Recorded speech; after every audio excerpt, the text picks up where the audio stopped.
Roedd hi'n nadolig digon ryfedd. I ni, fel teulu, roedd hi'n nadolig gwbl wahanol. Cafodd ein nadolig arferol ei chwalu, a hynny'n gwbl wirfoddol, bodlon a chytun, ac roedd hi'n hen bryd gwneud hynny. Doedd ddim sens bod criw o ryw 6-7 ar 20 yn casglu gyda'i gilydd i ginio nadolig. Does dim aros yn yr unfan, mae rhaid symud lan. Felly oedd hi hefyd i ni fel eglwys. Rhwng Covid a glaw, beth oedd yn mynd i ddigwydd ar noswyl nadolig, dywedwch? Beth am yr Oedfa fawr? A fydd hi'n cymryd lle? Oedd unrhyw beth i ddigwydd o gwbl? Ar ôl dyfalu, gyda just oriau i fynd, cynhaliwyd sesiwn ar rysiau yn neuadd y pentref. Ac yn wir, casglodd gyda'i weithio da yna. Rhyfedd o fyd. Erbyn hyn mae'r goleuadau'n trwllu. Esgyrn y Twrci wedi mynd gyda dyn y cowsel, a'r cyfnewid mawr yn Marcs wedi hen gychwyn. Nadolig wedi mynd, ond beth sy'n weddill, beth sy'n ar ôl. A mae miloedd o'n punnoedd wedi cerdded hyd a lled yr ardal a thi hwnt. A derwn i bod nhw wedi cynhesu sawl enau trist. Cariwyd faniau o stwff i ffwrdd, bydd yn sicr o wneud gwahaniaeth i lawer o bobl.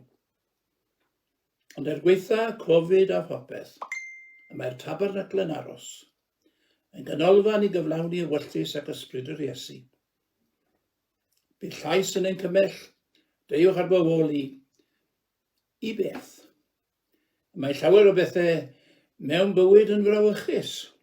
Mae'n gyfnod rhyfedd digon ar byd natur ac ym mhob byd arall. Mae'n gyfnod eitha brawychus. Ond rhaid i ni beidio ac ymateb i ofn gyda hunanoldeb. A mae hynny'n gwbl ddinistriol. A rhaid i ni beidio ac ymateb i ofn gyda sirni. Bydd hynny hyd yn oed yn fwy dinistriol. A bydd rhaid i ni beidio codi mir cyfyng o amgylch ein bywydau bach ni'n hunain. Achos bydd hynny yn creu unigrwydd i ni ac eraill, a hwnnw'n unigrwydd gorffwyll a dioddau digysur. Felly, dewch i ni gael bod yn ddiolchgar ar ddechrau blwyddyn arall, fod gennym y Tabernacl i gario'r llais yr Iesu i ni, sy'n ein cymell i fyw yn breichiau ar led ac i wahodd eraill i ymuno â ni, i anwesu a chofleidio'n gynnes, i gynnal ein gilydd, ac i sychu dagrau'n gilydd, ac i sychu dagrau eraill, ac i greu diogelwch cysurus. Mae sirni'n diflasu. Mae hunanoldeb yn chwalu'n ddinistriol. Mae byw angariadus yn llythrenol yn lladd ac yn diwetha. Felly, diolchwn ar ddechrau blwyddyn, bod llais ein synwyr a'n diogelwch, ein creadigrwydd a'n deioni, yn mynd i'n hanner y flwyddyn hon eto. Closwn at ein gilydd yn y Tabernacl. A mae gen i'n waith i'w wneud, mae gen i ysbryd i'w ledaeni, mae gyda ni fywyd i'w ddiogelu. Mae'n braint ni fawr. Bendydd ar bob un ohonoch chi yn ystod y flwyddyn hon eto. A diolch i'r rhai bydd yn cario'r beichiau i gario'r achos ymlaen. Diolch o galon. Blwyddyn newydd dda. Felly dyma ddydd Sul cyntaf flwyddyn. Gobeithio bod chi gyd wedi cael amser braf dros gyfnod y Nadolig, a mae'n siŵr bod nifer ohonoch chi fel finne wedi gwylio'r rhaglen Hugh Edwards ar S4C. Os nag ych chi wedi cael cyfle i wylio hi to, ewch dawch chi i S4C Click neu'r iPlayer i wylio'r rhaglen. Oedd yn wirioneddol ddiddorol i wylio fe a'i fam, a'i chwaer yn siarad yn hiawdl amdano fe hefyd, ond olrhain yr holl agweddau o'i fywydau a'i yrfa fe. Rhaglen hynod ddiddorol. A yn hwnna mae e'n sôn am adeg pan oedd e yn fyw ar y teledu a chyfnod o orfod parablu, fel oedd e'n sôn, parablu yn fyw, llenwi bwlch o ryw 10 munud, a mae'n dechrau sôn am lyfr y pregethwr. A dyma fe'n sôn yn ystod y rhaglen am lyfr y pregethwr a'r ffaith bod e'n gallu siarad yn hiawdl am y llyfr hwnnw o'r Beibl, gan ei fod e wedi cael ei fagu mewn capel ac yn gyfarwydd iawn a llyfr y pregethwr. A wedyn dyma finne yn meddwl am sut fydden ni'n helpu Geraint bore yma gyda'r Oedfa. Dyma fi'n mynd i ffindo llyfr y pregethwr.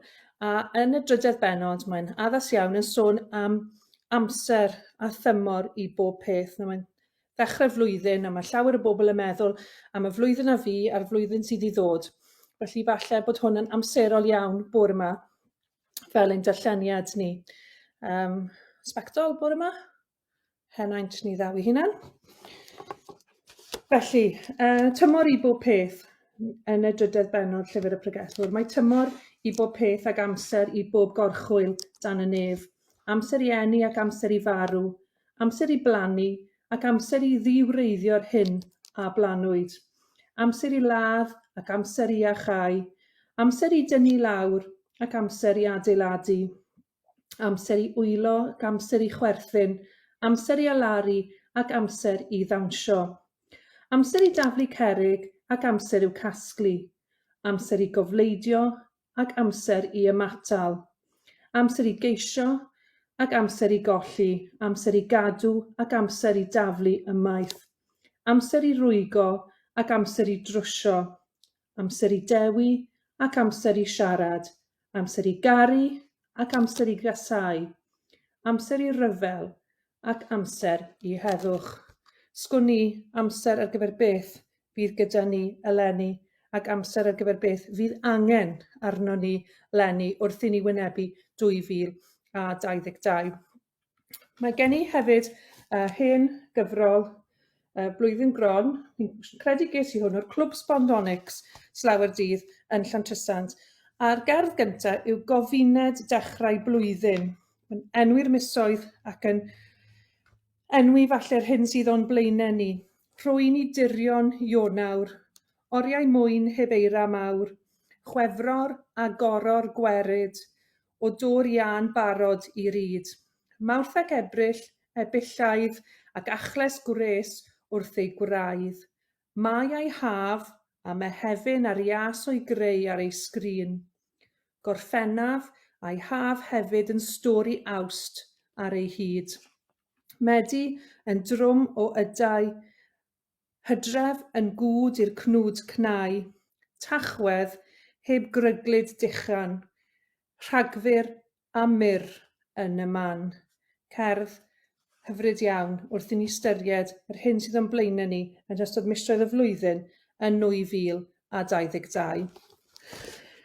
Felly nôl â ni at lyfr y pregethwr. A mae yna ran ar y ddechrau'r bennod gyntaf lle mae'n sôn am y ddaear. Ac ni'n meddwl nôl falle i ddiwedd 2021, lle oedd cynhadledd COP26 yn gweud yn gliriach nag erioed o'r blaen, bod y ddaear yn ein dwylo ni a bod angen i ni weithredu yn gyflym iawn os nad yw pethau yn mynd i weithygu y tu hwnt i bob rheswm, a bod pethau felly, bod bobl mewn rhai ardaloedd o'r byd bod eu bywoliaeth, eu holl fodolaeth nhw a'i bywydau nhw yn mynd i fod dan fygythiad llwyr gan y ddinistryw amgylcheddol os nag i ni yn gweithredu. Felly darllen hwn yn llyfr y pregethwr, falle yn atseinion ein clustia ni ar ôl y gynhadledd honno, wrth i ni ystyried y flwyddyn sydd o'n blaenau ni, beth allwn ni wneud. Mae'n sôn, mae cenhedlaeth yn mynd ac un arall yn dod, ond mae'r ddeiar yn aros am byth. Mae'r haul yn codi ac yn machlud, ac yn brysio nôl i'r lle y cododd. Mae'r gwynt yn chwythu o'r de ac yn antroi i'r gogledd. Mae'r gwynt yn troelli'n barhaus ac yn dod yn ôl i'w gwrs. Y mae'r holl nentydd yn rhedeg i'r môr, ond nid yw'r môr byth yn llenwi. Y mae'r nentydd yn mynd yn ôl i'w tarddle ac yn anllifo allan eto. Yn mynd yn ei flaen ac yn gweud, a oes unrhyw beth y gellir dweud amdano edrych dyma beth newydd. Mae'r cyfan yn bod ers amser. Mae'n bod o'n blaenau ni. Ni chofir am y rhai a fi, nac ychwaith am y rhai a ddaw ar ei hôl. Ni chofir amdanyn gan y rhai a fydd yn ei dilyn. Mae cyfrif boldeb arno ni'n credu genhedlaeth ni sicrhau bod ni ddim yn cael ein cofio fel y genhedlaeth a oedd wedi peri y dinistryw mwyaf i'r byd, i'r ddeiar ac i ddynoliaeth. A un llyfr o'n i'n arfer cael fel plentyn oedd y Guinness Book of Records. So dyma fersiwn 2022. A Twm wedi cael hwnna mewn Nadolig. A o'n i wastad yn rasio mewn i'r llyfr yma ac yn chwilio am yr un pethau, ffindo person tala neu chwilio am ryw records am chwaraeon newydd. Ond mae'n eitha diddorol. Mae'r tudalennau cyntaf eleni, maen nhw gyd i wneud gyda'r amgylchedd am fod yn gweithredu dros yr amgylchedd, ond hefyd mae yna lun enfawr fan hyn, pa ffordd yn ni'n mynd, o'r y ganolfan solar, y pwerdi solar mwyaf. A wedyn ni, mae yna rannau fan hyn ynglyn â newid i'r hinsawdd, sbwriel ac ailgylchu, plastig, wrth gwrs un o'r bwgan y mawr, llygredd, ac hefyd egni adnewyddadwy.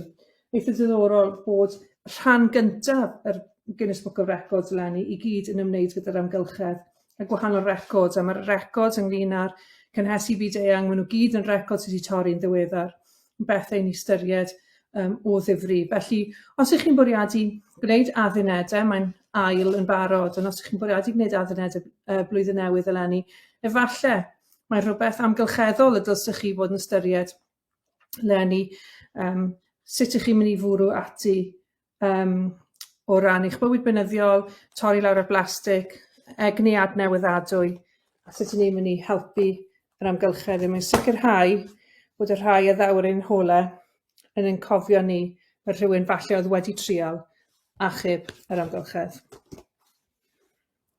Felly, wrth i chi ystyried eich addunedau blwyddyn newydd eleni, rhywbeth i chi ystyried, dwi erioed, dim ond un person dwi erioed wedi cwrdd â nhw sydd wedi cadw adduned blwyddyn newydd, digwydd bod, disgybl i fi o'r enw Carys, oedd wedi gwneud lefel Almaeneg dy fi yn y fro. Nath i roi'r gorau siocled un flwyddyn, a oedden ni'n mynd chwefro'r siocled yn y ddangos mewn gwersi, na, Carys dal i fynd, mis Mawrth, na, Carys yn dal i fynd, Ebrill, Mai, Mehefin, aroliadau, cwbl Carys yn dal i fynd heb siocled, a nes i gwrdd â'i llynedd, a mae'n 7 nawr a mae dal i fynd ar y dim siocled. Felly mae'r unig berson fi'n credu fi'n nabod sydd wedi cadw fynd gyda'i addunedau. Felly mi orffen fy nghyfraniad i bore yma gyda cherdd gan yr Eirian Hopwood o'r gyfrol hon, y mwlch y blynyddoedd. Wrth i leni lithro i gôl hanes a chysgu ymreichiau ddoi, wrth i'r flwyddyn newydd ddihuno arhosa a chymer hoi. Cyn camu'n daliedd dros y trothwy rhwng fori a gynnau am nawr, oeda ac arhosa i ddisgwyl anadl gyntaf y wawr. Disgwyl am y gwynt yn siarad, disgwyl am y gair yn ei gan, y gair myd na all ein gramadeg mo'i hollti'n sillafau man. Disgwyl am ei sibrwd ysgafn, am yr ystyr sy'n hŷn na iaith, yr arwydd sy'n dweud lle mae'r dechrau a lle mae diwedd y daith. Ar drothwy drws y blynyddoedd, rhwng cofleidio a chanu'n iach, o'i ddisgwyl fe geidi ei glywed, pe bai ond am eiliad fach. A mae disgwyl amdano yw gobeithio a gwybod yn un, ac yma ym mwlch y blynyddoedd, daw'r gair i'th enaid dy hun. Gyda geiriau, mae'r Eryt Hopwood, hoffwn i ddymuno bore da i chi gyd.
o'r geiriau sy'n hŷn ag unrhyw iaith. Y geiriau geisio siarad a'n calonau lawer gwaith. Ac wedi gwrando'n astud, cawn weld y ffordd yn glir. I wella clwyfau'r ddeiar, y môr, yr air a'r tir. Ac am ei gweithred gobaith, nid breuddwyd ffôl. Dad groeso neu'n bysedd, a magu'r hen fyd ma'n ein côl. Ac am bod gobaith yn weithred, nid breuddwyd gwrach. Awn ati gyda'n gilydd i bagu'r hen fyd ma eto'n iach.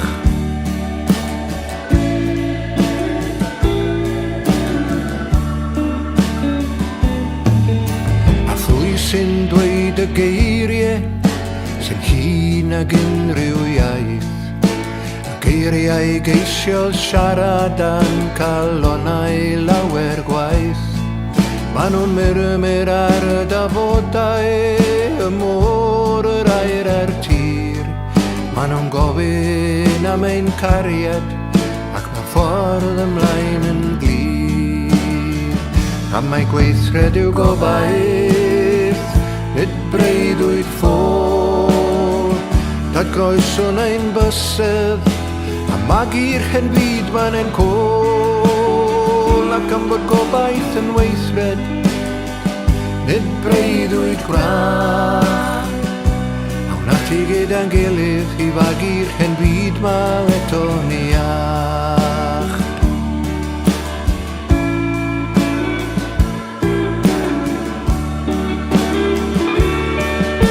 A welid i'r byd trwy lygaid y bar yn y llygaid plant y llawn. Neu welid i'r byd trwy lygaid grym a llygaid yn erthol mawr. Cylch yn treiglo, neu gryd yn siglo, cryd ein byd mawr crwm. Cylch yn treiglo, neu gryd yn siglo, awn yn dyner y heddiw hwn.